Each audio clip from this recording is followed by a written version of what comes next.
Hey, George, you think it's a weird idea if I just add a bunch of stuff to the genetic makeup of the human race? Yeah, I thought so too. To heck with them. Hello, my friends. Jacob is here once again. Happy Monday to you. I'm glad you stopped by, that you pressed play, and that you're spending a little time with me, because today we're talking about some Dr. Frankenstein stuff. That's right.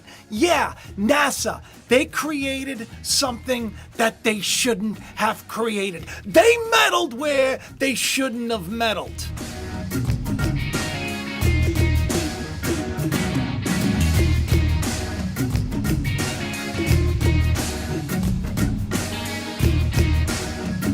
It's alive! My new DNA is alive! Uranus. And now you're gonna find out what it all means. So I hope you buckled up, people.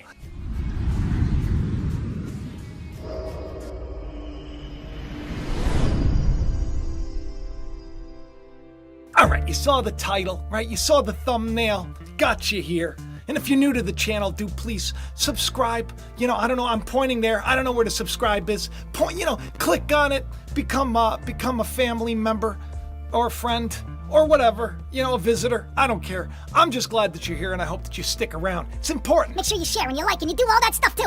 It's great! Hey, so the thumbnail got you in there, right? A little curious about what was NASA doing, tinkering around with the genetic makeup of all life that we know it. It's not very smart. It's not very smart indeed.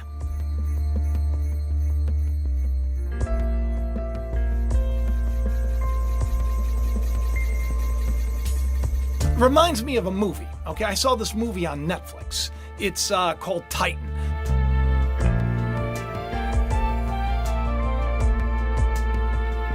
Starring Sam Worthington. Not a great movie. Basically, the Earth, it's in the future a little bit, and the resources are crumbling, the world. So they're looking outside to a planet called Titan. Not really a planet, it was one of Jupiter's moons. But there's theorized that, you could basically live there if you tinkered with the genetic makeup of the human being, which they did in a lab. They had all these real tough Marines and these, go-getters come in, and then they changed their DNA.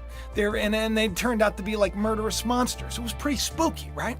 So I'm watching this and I'm thinking, nah, not in my lifetime. Nah. Well, guess what? It's NASA has decided to tinker around, and they did it.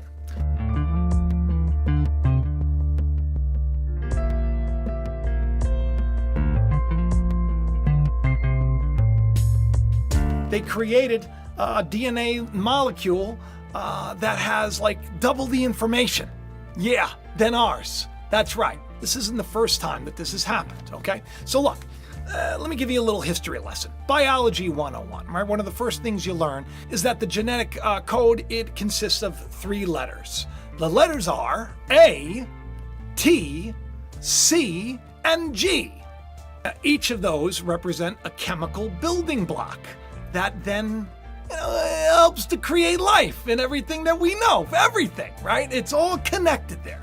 Now, because of these letters and the arrangement of such, it allows the molecules to encode a great deal of information. Information that then dictates whether we have this color eye or that color eye or pretty much everything. Now, imagine, right? Because you only have this certain amount of information to work with. Imagine you can add a couple more letters.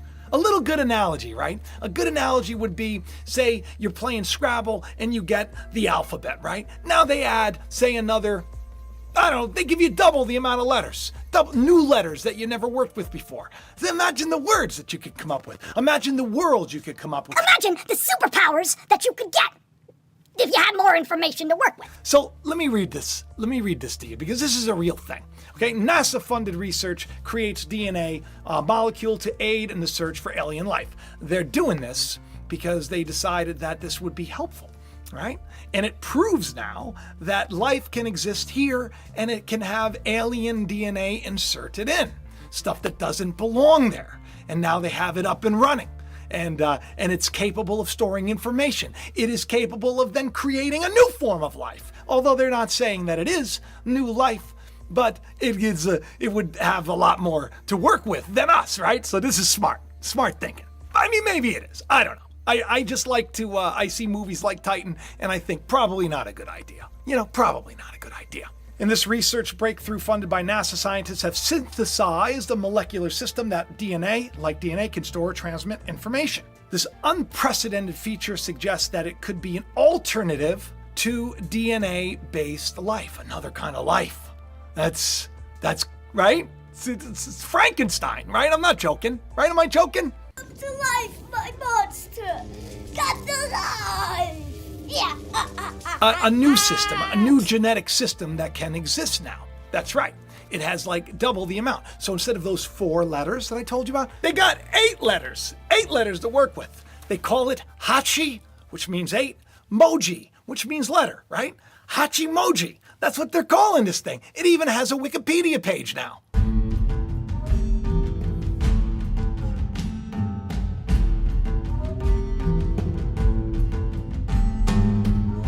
Lori Glaze, the acting director of NASA's Planetary Science Division, says life detection is increasingly important goal of NASA's planetary science missions, and this new work will help us to develop effective instruments and experiments. Experiments. Are they going to do experiments on people to see if they can live on other planets, like Sam Worthington, Mr. Avatar turned into a monster? I don't know.